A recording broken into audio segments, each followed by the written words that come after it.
Good evening and Erev Tov to all our friends wherever you are. My name is Ruby Shamir and I'm the Executive Director of AIFL, America-Israel Friendship League in Israel. I'm happy to host you on this webinar, Seeing the Invisible, Augmented Reality Art. The AIFL is hosting webinars on different topics twice a week. We already actually hosted over 160 webinars.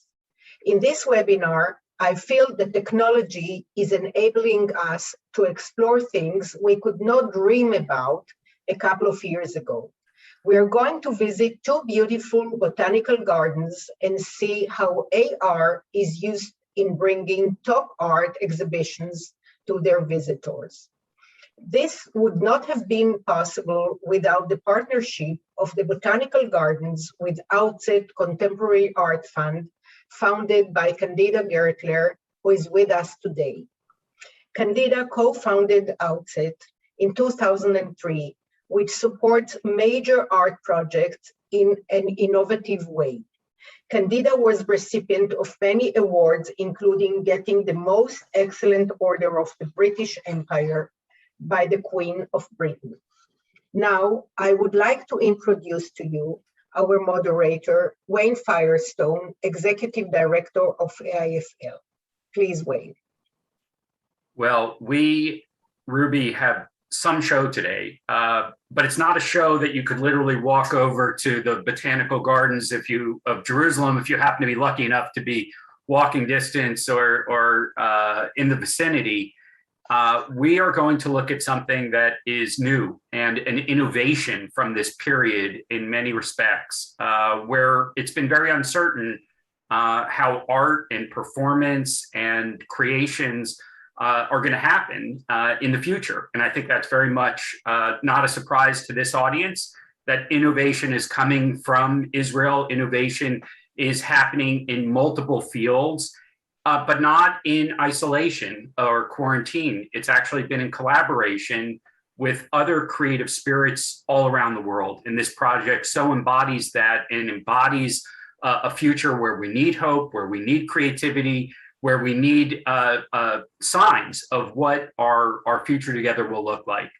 So we're lucky today to have an incredible group put together, first and foremost, by your friend, Ruby Candida Gertler, the director and co-founder of Outset Contemporary Art Fund.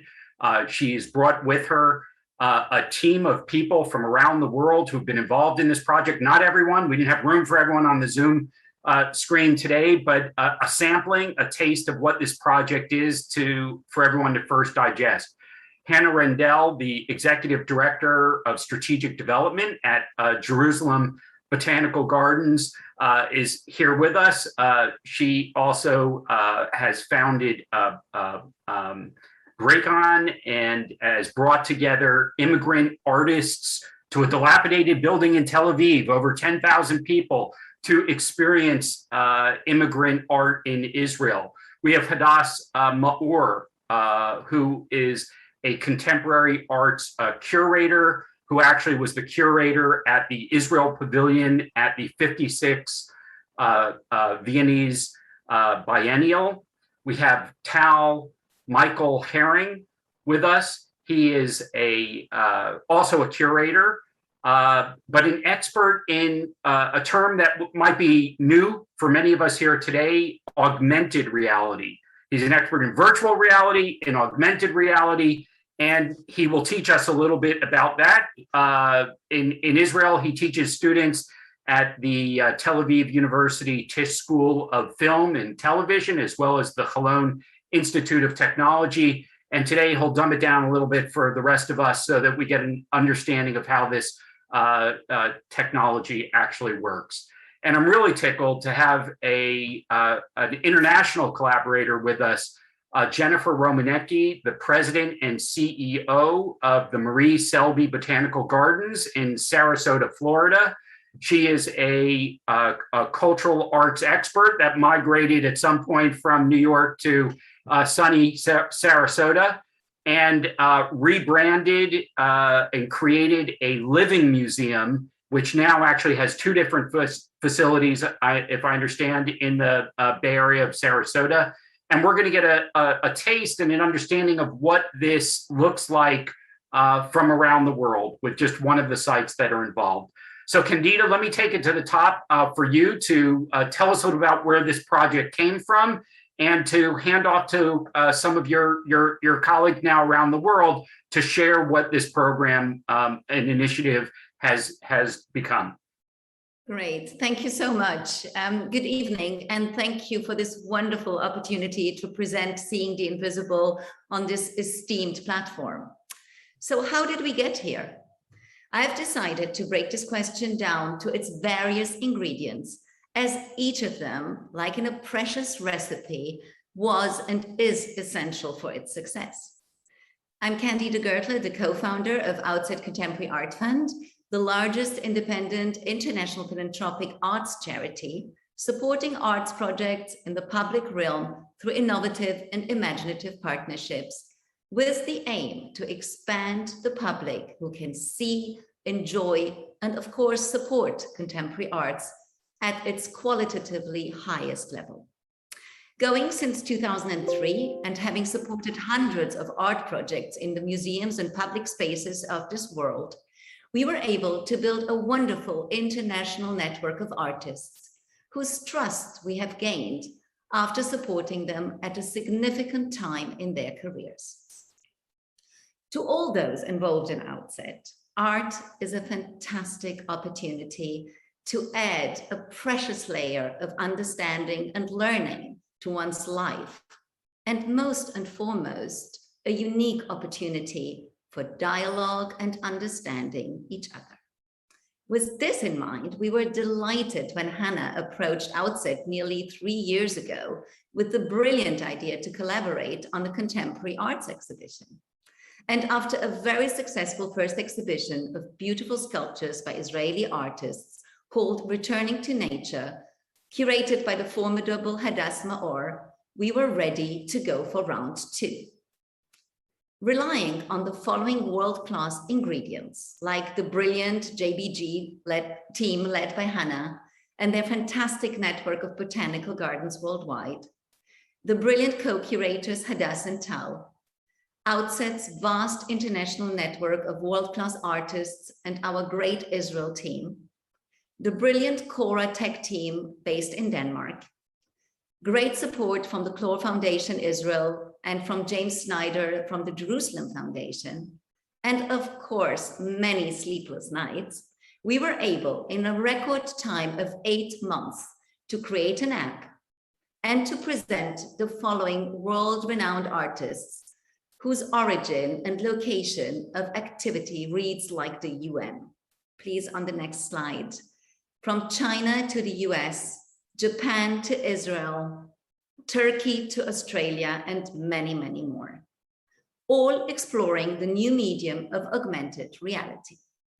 We could not be more thrilled to present you Seeing the Invisible, and I am delighted to hand over to Hannah, who will give us more details from the Botanical Gardens perspective.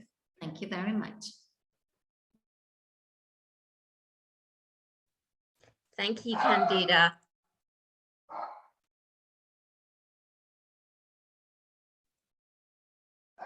Thank you, Candida. Hello, everyone. I'm delighted to be here with you all. I'll start by explaining why these 12 botanical gardens from the US, Canada, Australia, South Africa, and UK, and Israel, of course, have come together for this project. And I'll pass on to Hadass, who will talk you through the artwork. Botanical gardens around the world have been using both art and technology for years to help them interpret their collections of plants and attract their audience of visitors. Usually, you'll see botanical gardens presenting traveling art exhibitions, which relate particularly to botany and to the environment as a whole.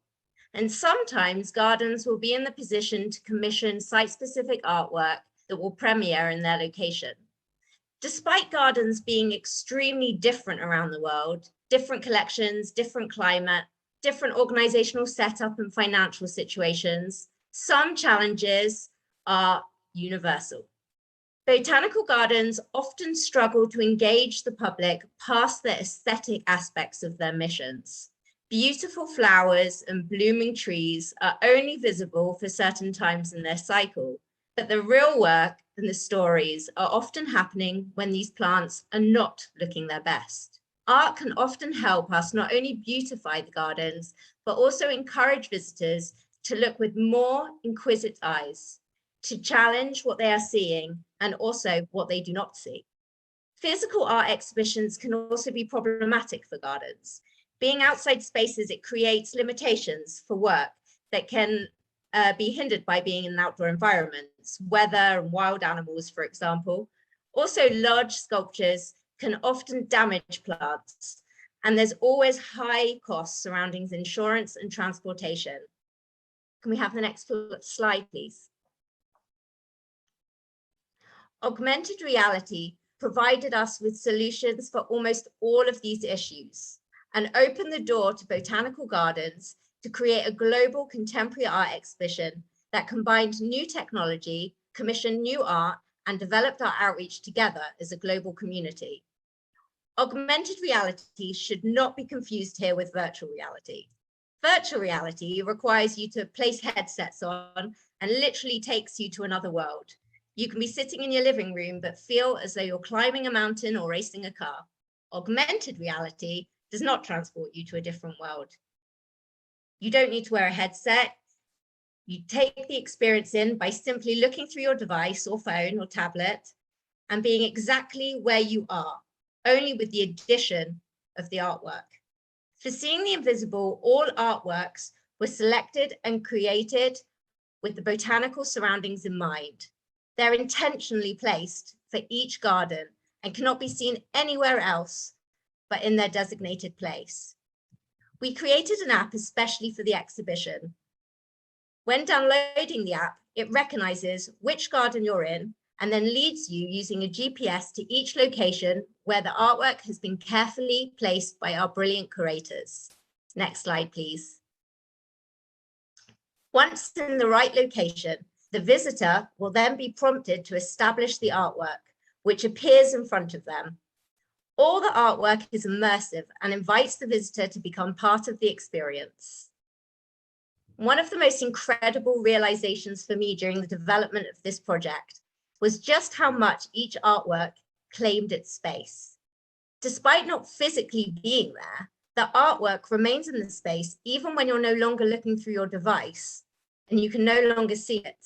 Even the gardeners still maintain the area where the artwork is, cut the grass, corner off sections, and behave like the artwork is very much present at all time, proving in my mind that once you have a connection with an experience, it stays with you.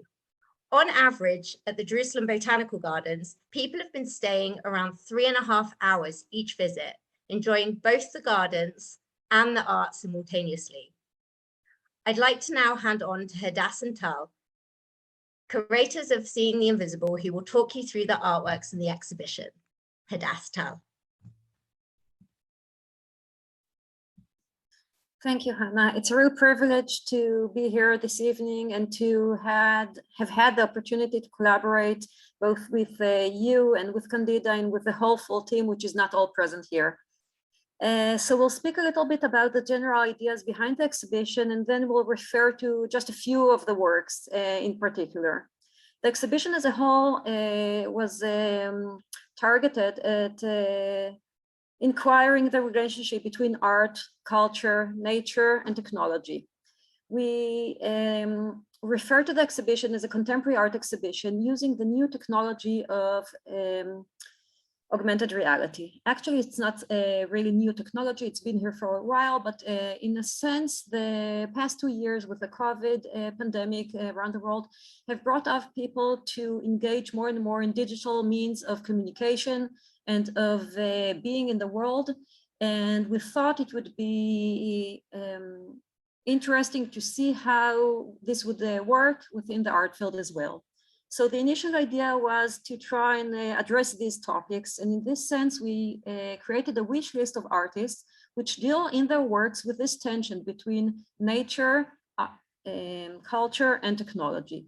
Not all of the artists have had previous experience in augmented reality. It was much more important for us that the themes of their work address these topics. And then in some of the cases, we translated the work into this new medium of augmented reality. And in other cases, the works were created from the outset within this medium and technology. Tal, perhaps you would like to add a sentence here in this reference? I would just add that I think this exhibition is an example of the first steps that the art world is going into exploring new technologies. We are living in a technological area, and the art world needs to explore that through these new mediums of expressive expression and creativity, and to use technology not to make us maybe forget about the world, but maybe to remind us again about its complexities. And we are living in an era where digital art is rising, and I mean art that you can observe or experience through the internet or through your computer screen or your phone. Emphasized if you are aware of NFTs or crypto art. And what we've found is that the art world relies a lot about bringing people to physical spaces, bringing people to museums, bringing people to galleries. And in this exhibition, we've created this sort of a mixture. So the works are digital works, but the need by the audience is to reach physically into the gardens in order to experience the works themselves, and thus creating this mixture between the physical and the physical and the digital. I'd also like to also say that in general, I think what this allowed us to do fits a lot into the themes, because we are speaking in this exhibition about the themes of man and nature relations today, and at the core of this exhibition being existing in botanical gardens and bringing people to explore them, to physically see nature, to see its beauty, but also exploring around and through the app, through this, if you saw on one of the slides, this GPS map that you're walking through the routes of the exhibition with the map and finding all of these artworks along the way. You see this contradiction. You see it using a technological device in order inside nature. And that kind of speaks, we feel, to the heart of how we are today as, you know, creatures of nature and also creatures of technology. And there's this tension that is unresolved, and it speaks at the heart of what we're doing.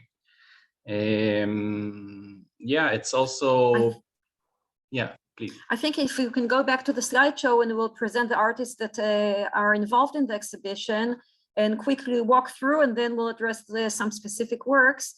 It's important also to mention that we conceived the exhibition in the Botanical Gardens as an open space museum, an invitation for visitors to reveal both the gardens and the art at one and the same time.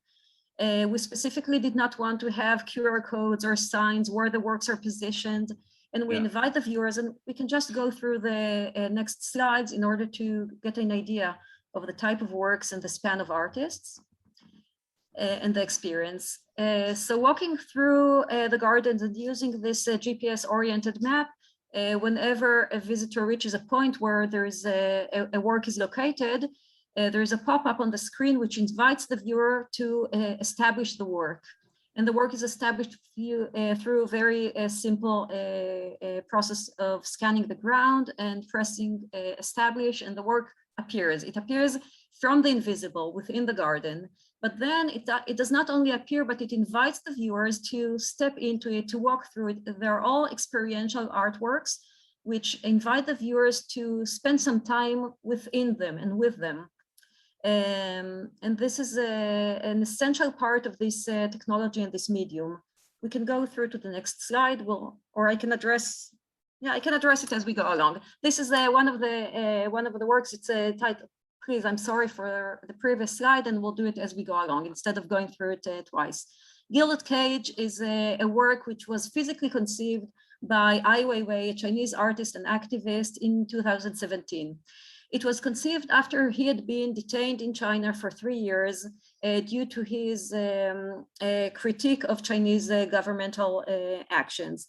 And when he was finally able to leave China and travel to the western side of the world, he created this work as a sculpture, a huge sculpture of a gilded cage. We know gilded cages have been used over the years to host special birds from all around the world. And the cage being gilded is as if to give the best circumstances for these beautiful birds to accommodate to their beauty. In essence, he presented the work in an exhibition titled Good Fences Create Good Neighbors. And it brought about the issue of refugees around the world and the questions of power structures and of control of people. For the visitors inside botanical gardens to have the experience of walking through this gilded cage, and one can actually step in, and there are 7 different cells inside this structure with turning doors, and you can go through the different cells and experience what it is to be within the gilded cage and how it feels to be outside. It also emphasizes the fact that we refer to botanical gardens as nature, but they're actually structured islands of nature. They're cultured types of nature, acting just as a gilded cage would act towards a bird. So it gives an emphasized element of reading into both the presence of the garden, the botanical garden, and the gilded cage itself. We can go to the next slide.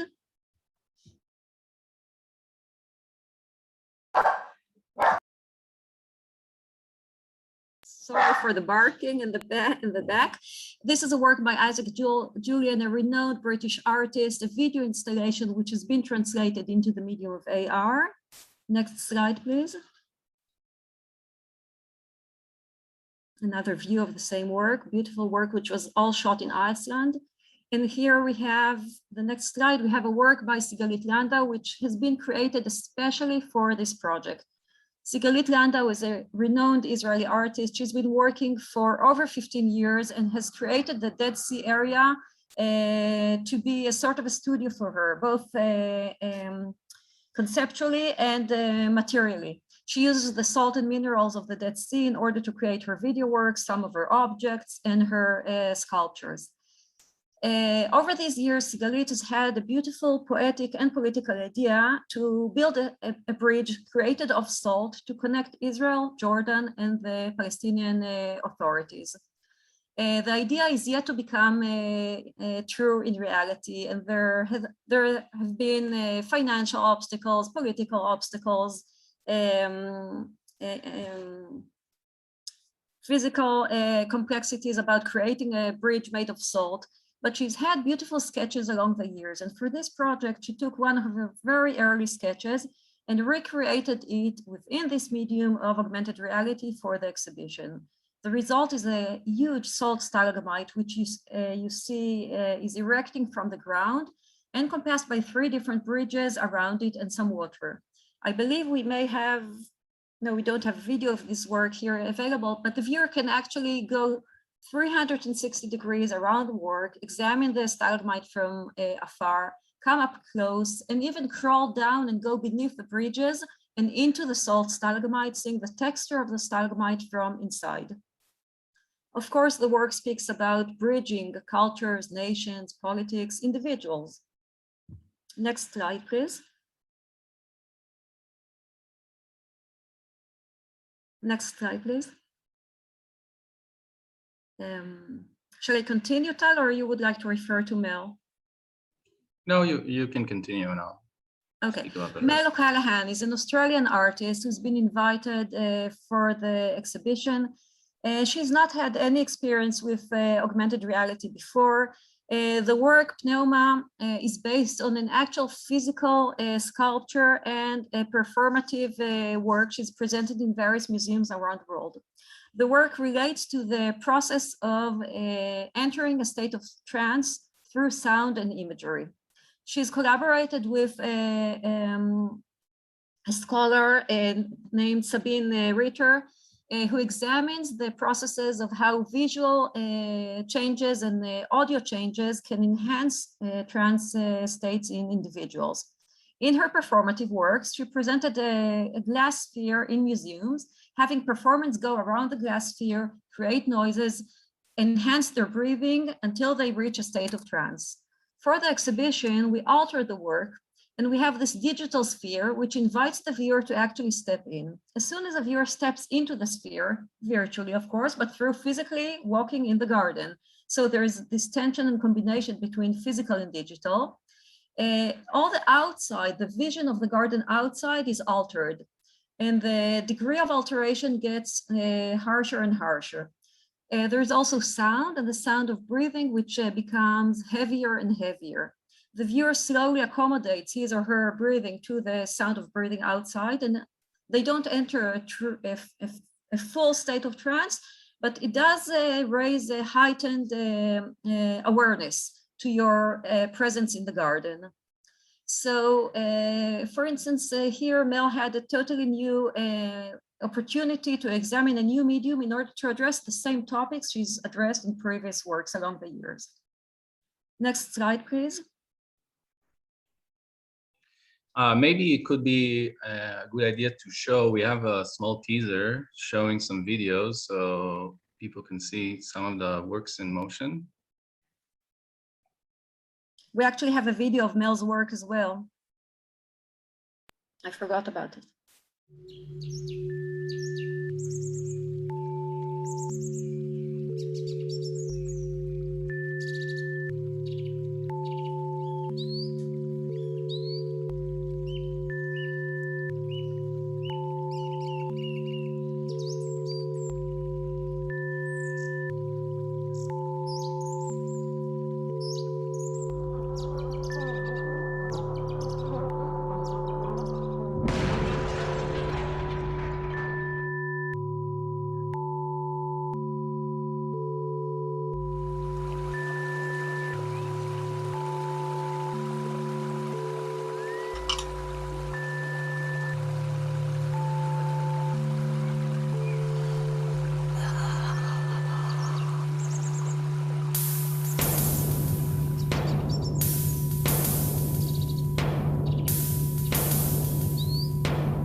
Okay.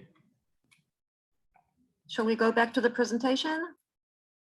Sure. And would you like to speak about Timor's work now? Yeah. So Timor Sikkin is an artist from the US. He created the work Biome Gateway specifically for this exhibition. He's actually an artist.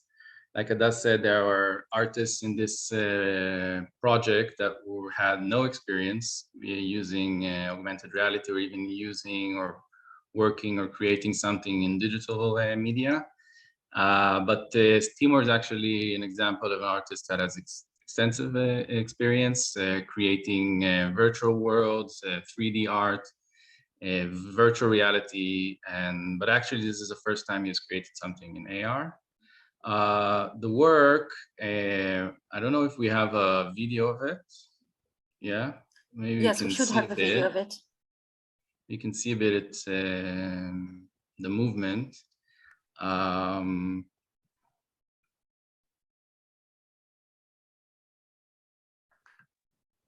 Go ahead, we'll bring it up while you're speaking. Okay, so the work is actually when you first place it, and not this one, it's the shrine the rock shrine. As you place it in augmented reality, what you see first is this rock, this shrine, very large, placed inside the garden. And if you saw from the videos or understood from what we're talking about, augmented reality gives this illusion that the things that are manifested through this, for your phone, for your screen, actually as if they're present. And there are the 3D model of this shrine, as you place the work, is locked into space, in the space. And now you're able to walk with the phone in your hand and to start walking towards it. And because it has this entrance, it invites you to step inside. And you go through 3 different layers of reality in this work. The first one is this being outside of the shrine, looking at the garden and seeing the shrine from the outside. Once you step inside, you become immersed inside this cavern. You will see this markings on the walls, and you are able to walk this corridor, going deeper and deeper into this shrine. At the end of your walk, and remember that you're walking physically in the garden with nothing physical actually around you, but you're totally immersed inside this experience as you view it. As you walk in deeper into the shrine, you see this glowing portal, and you're invited again to walk through this portal. And there you enter the 3rd layer of reality in this work, which is completely disconnected from the outside, from the garden landscape, where you have this open air landscape and the celestial skies around you at night. And you are left there to contemplate and to be one with your environment. What this work is part of actually a bigger project by Timor. And Timor created, in a way, religion as an artist. He feels that there is no current religion that speaks about the relations between man and nature and ecological issues in a way that puts it at the focus and at the center. And he feels that is the main issue, the burning issue of our contemporary life today. And so he created a religion with scriptures and these symbols and its own philosophy. And what he did for this exhibition is created the shrine for this religion. And through this type of exhibition where we're creating a digital artworks, and we are able to present them, just present this exhibition simultaneously in 12 botanical gardens around the world, and more, hopefully, in the future, then his sort of gospel, his word can be distributed worldwide. And this shrine can appear in more and more gardens and invite people to enter it, and to enter those contemplative space that is connected, and to rethink their relations with nature and how they understand it today. Another work that you can see now, it's slide, it's image of, is a work by Ori Gerst, an Israeli artist who lives in the UK. It's called Forget Me Not, and it's actually a development of an existing previous work by Ori, a video art called Big Bang. And in that work, in that video art, you see, in the video, you see a bouquet of flowers that in slow motion, you see a bullet is shot towards that bouquet, and the moment that bullet hits the flower, it explodes in slow motion, and that explosion expands gradually more and more. Adapting it into this medium, and that was also part of the work that we had, is thinking with the artists through their own creations. Would you like to create something new? Would you like to think about adapting work into the medium, what that means? So an adaptation of this concept of this work into AR has changed the work a bit more and allowed Ori to develop it. into new ways. And one is actually the experience of augmented reality changes the perspective of the work and how we experience it. So if we are experiencing a video art, it's on a screen, we are looking at it in front of us, but through this medium of augmented reality, once we place the artwork and it explodes, it actually explodes all around us and immerses us inside of this explosion. But there's something more into that, into this work. It's actually work where Ori also utilized more aspects of what this medium can do. And one of them is this, using the presence of the viewer inside the artwork. So usually you are a passive viewer looking at an artwork and seeing it progressing or changing. But in this artwork, the first time that you place the bouquet of flowers in the garden, it's whole and complete. But only once you step closer and towards it, that moment that you reach towards it is the moment that it explodes. So your physical presence has an effect on the artwork. You cause in your presence as a human, like the explosion of the flowers of this natural organism.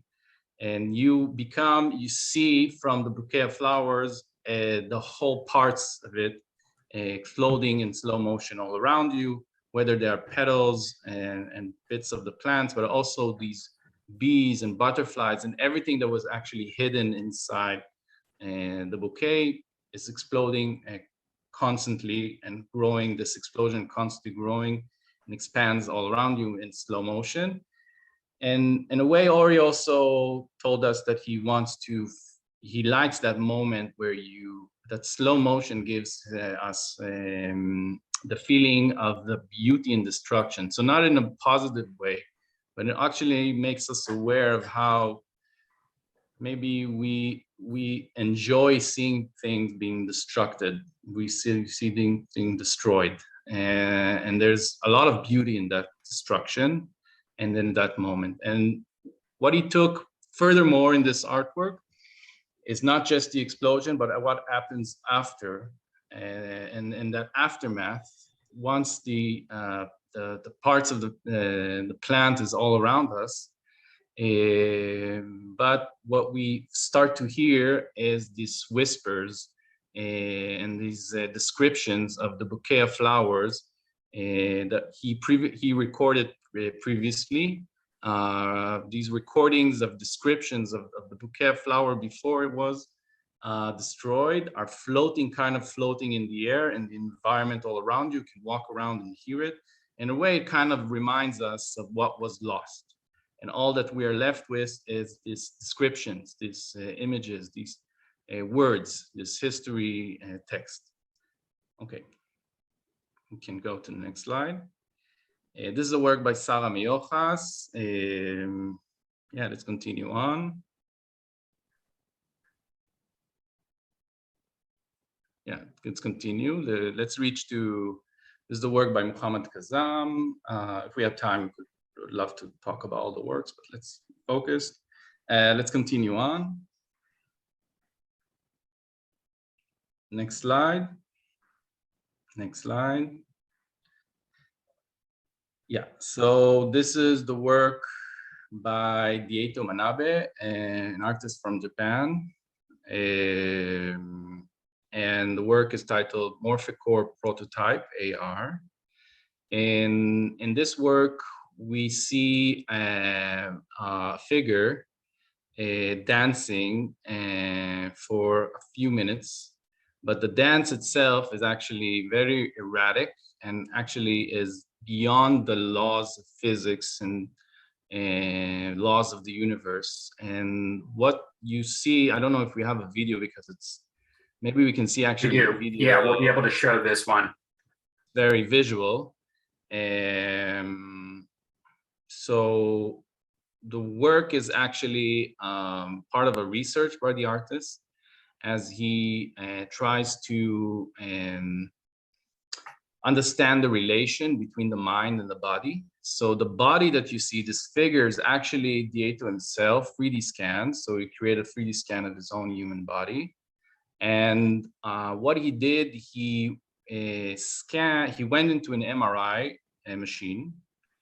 And while he was in that MRI, he was thinking constantly about the terms of dance and body and movement.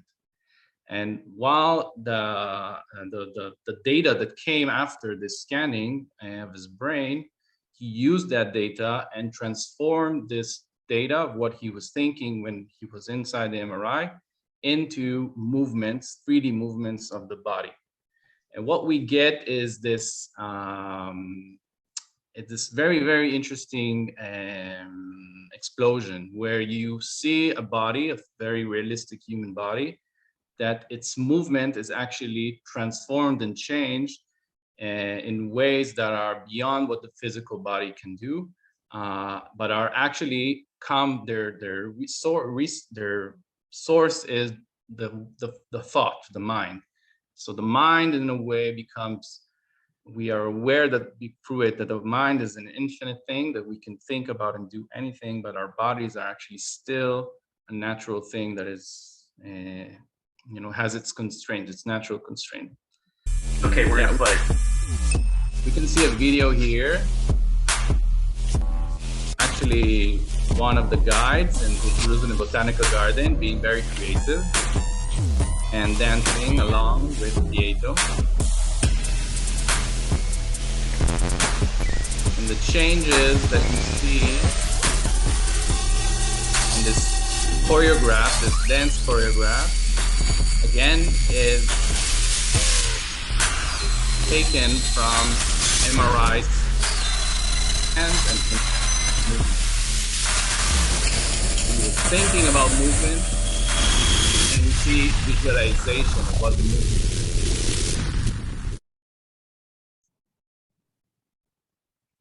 Okay.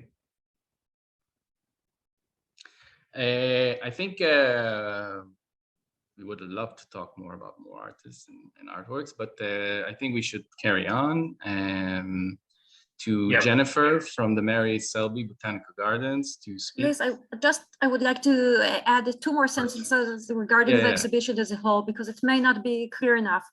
The exhibition includes works by 13 contemporary artists and is experienced and exhibited simultaneously in 12 botanical gardens. It means the same works are presented at each of the gardens, but the trails selected and the order of the works in each garden is different. And as the backdrop of the exhibition in each garden is different, topography-wise and climate-wise, and for the plants being in each area, it actually is conceived as a different, it is seen differently in each of the gardens. So one could even address it as 12 different variations or iterations on the same exhibition. And Jennifer can elaborate on the experience in the Mary Selby Garden. Great. Well, thank you. So, hello, I'm Jennifer Rominecki, President and CEO of Mary Selby Botanical Gardens here in Sarasota, Florida. And I'd just love to share a few points about this project from the perspective of being a partner garden. It's really been an incredible experience. So if we could pull up the first slide, that would be great. Okay, here we are. Wonderful. So really, I think this show underscores, well, why is it important to have art in gardens, and why should this be a trend? And really, art is very often inspired by nature, and nature is art itself. It's really living art. And so I think this project really underscores how all the connections between nature and art, and why gardens are the perfect canvas for the art world now and going forward. So next slide. And I mean, really, I think back to when Hannah approached me about this project in the middle of a global pandemic, when museums were closed. You couldn't get into museums to see artworks. You couldn't get into closed art galleries. And the idea just sounded so innovative and so forward thinking and just the right thing to do at this time.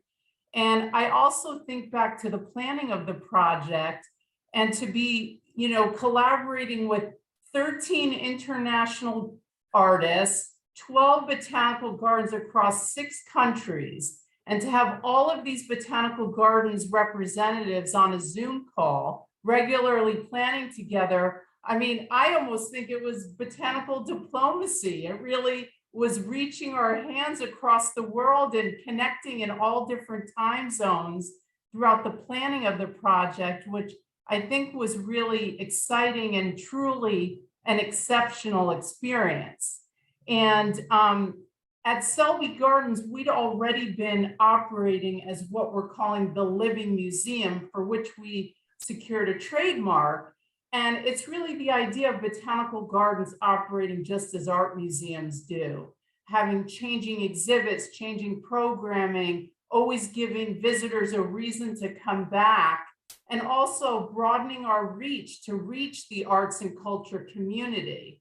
And so I think this project really encapsulates that whole idea of giving people reasons to come and engage in a botanical garden setting and putting art through the lens of a botanical garden, which is a different lens that in this case is not often thought of. Next slide.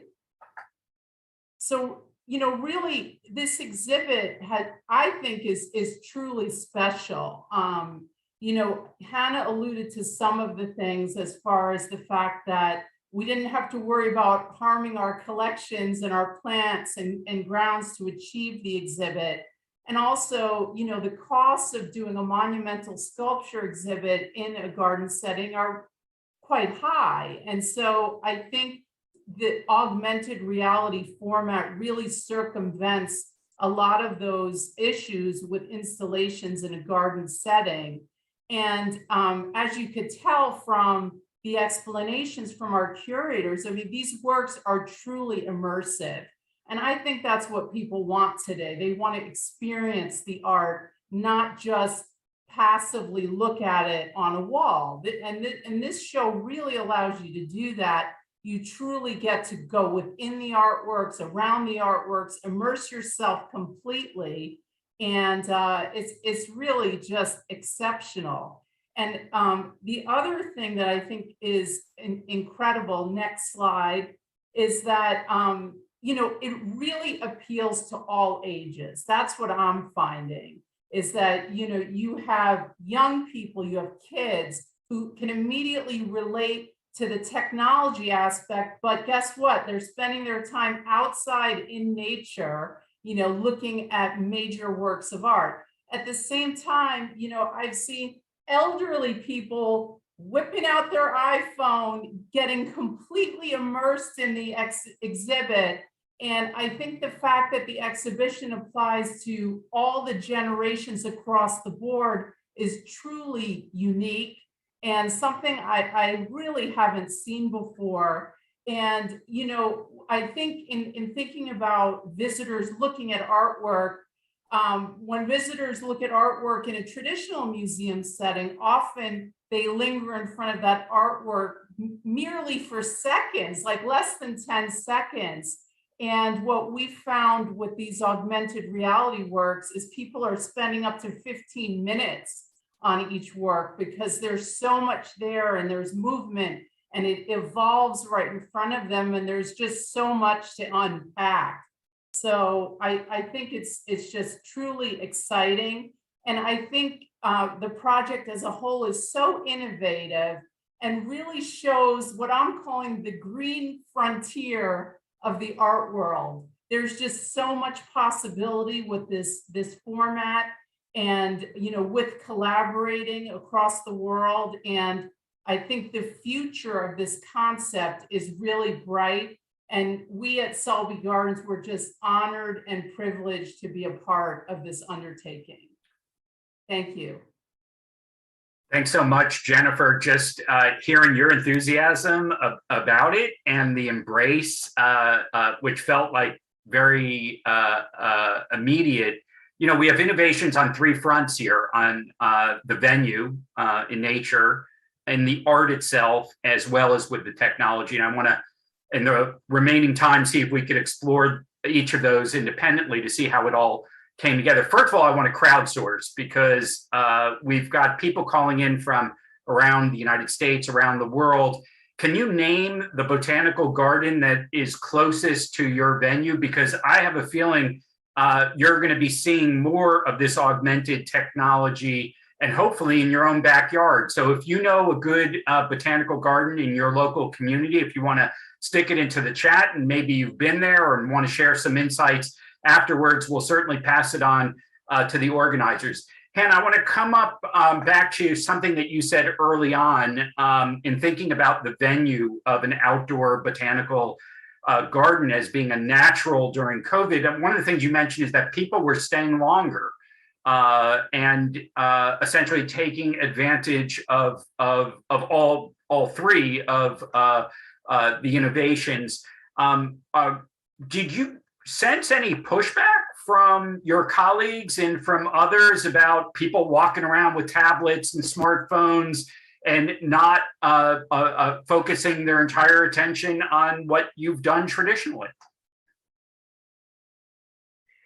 Actually, the opposite.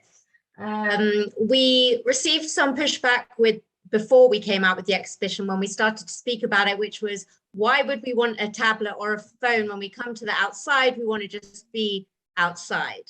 But when those realized that if that was your feeling, you could come to the botanical garden, nothing had been touched, you can still walk around and enjoy as you were, they decided maybe they'll pull their phone out and have a little look to see what other people were looking at. And what was happening is people go in and out of the artwork. In between seeing 2 or 3 of the work, they then sit down, have their picnic, or go to the tropical conservatory, or go and look at something, and then go back and see a few more of the artworks, because 13 artworks is a lot to see in one go. So there was natural breaks. What we found out from most of the people that work in the garden and constantly want to talk to people about the plants and about the flora, what they were finding is that people walking around more inquisitive, asking questions. They, you know, when you go to an exhibition, you go with a certain mindset. And when you go to a botanical garden, this is a great way of tuning into that mindset. Well, it's great to hear that, and it was great to hear again the idea that people are not going indoors to experience art at the moment for reasons of the pandemic. Does that mean that art stops, or does that mean that art continues to evolve? And Hadass, there's a wide range of artists that you all approached for this project. What is there a longer list of artists who you hope to involve in the future? What are some of the different things that you saw that artists were able to take advantage of when you approached them with the project? I think there are just a few more names in our list, and some artists who really wanted to participate in this project could not do so because of the previous engagements. And if we develop the project further, we could add a few more works along the way. What I can also say is that I think along the way, especially for me, I've learned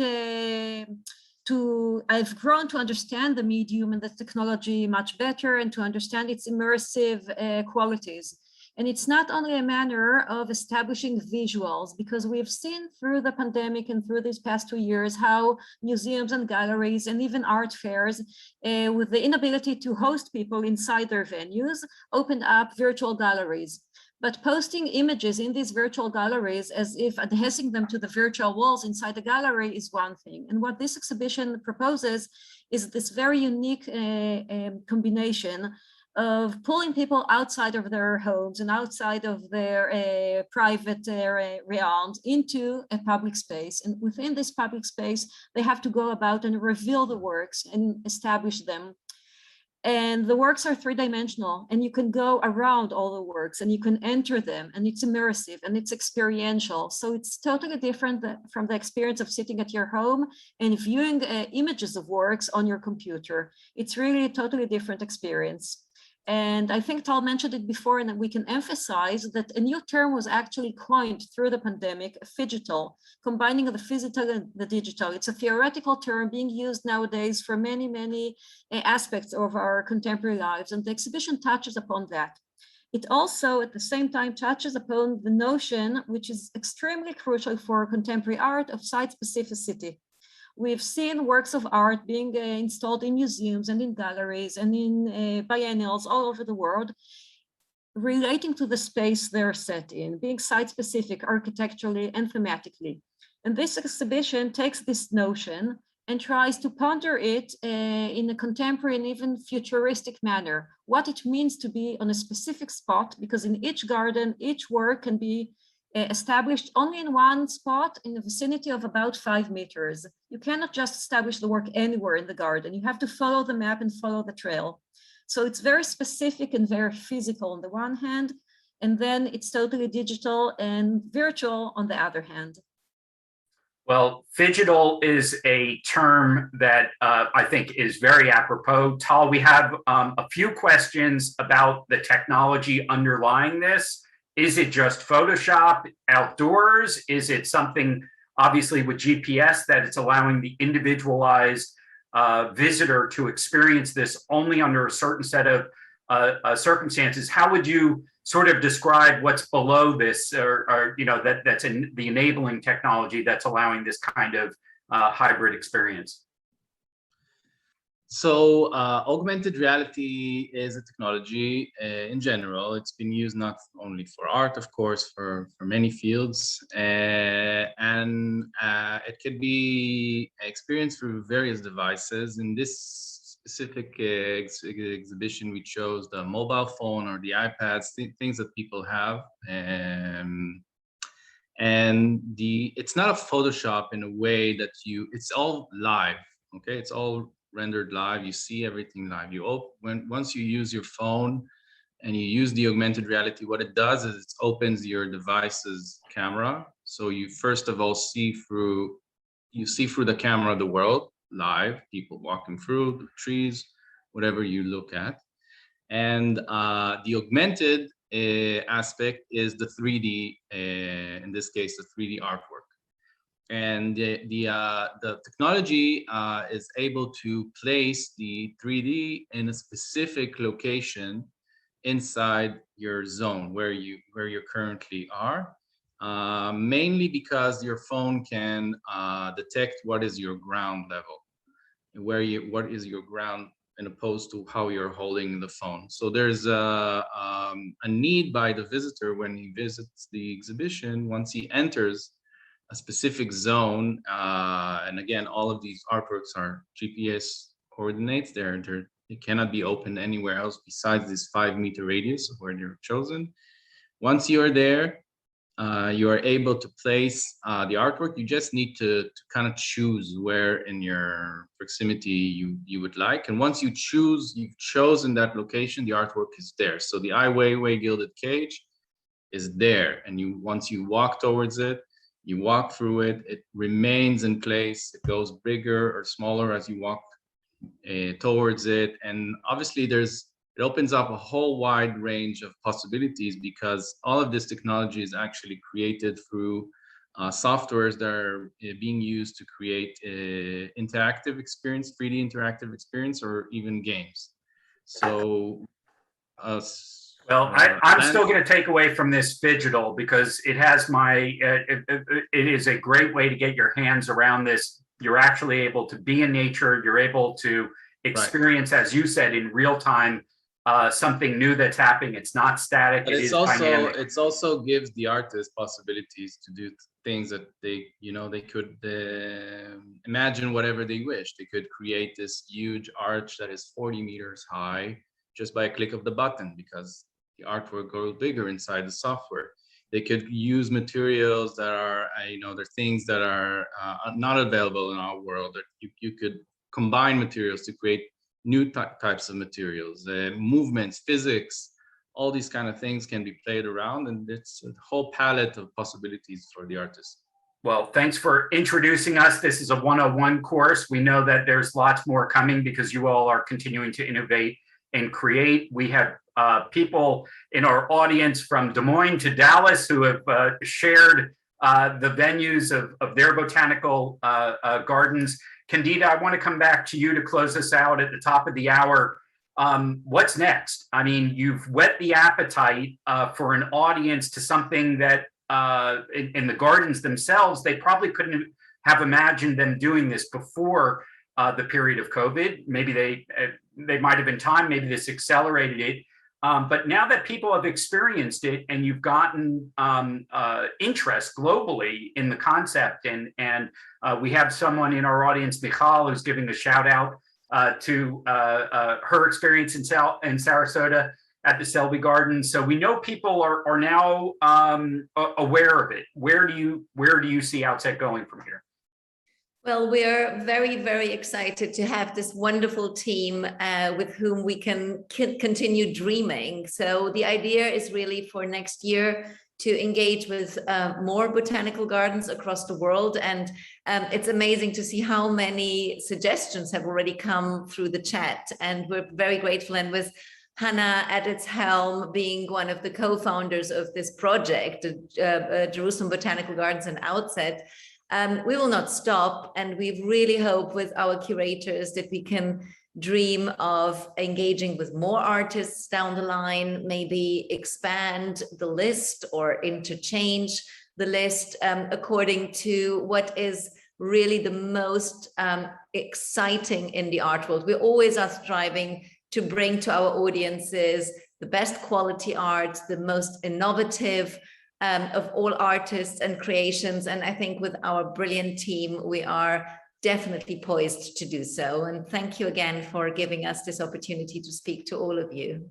Well, to Candida and all the panelists today, you really have given us a glimpse into the future of both art, nature, as well as what technology is creating to bring all that together. This is what we love to focus on our program week in and week out. We do it in lots of different disciplines. If you want anyone that's joining us for the first time on Wednesday, we got a foodie episode in front of us. If you like French food or like to learn how to cook French food, we've got really high culinary arts coming up for you with a chef in Tel Aviv and a chef in New York, both cooking some of their favorite French dishes.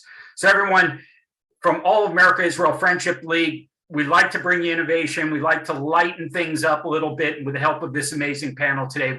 We hope we're starting your week off right. So have a safe week, and thanks for joining with us today.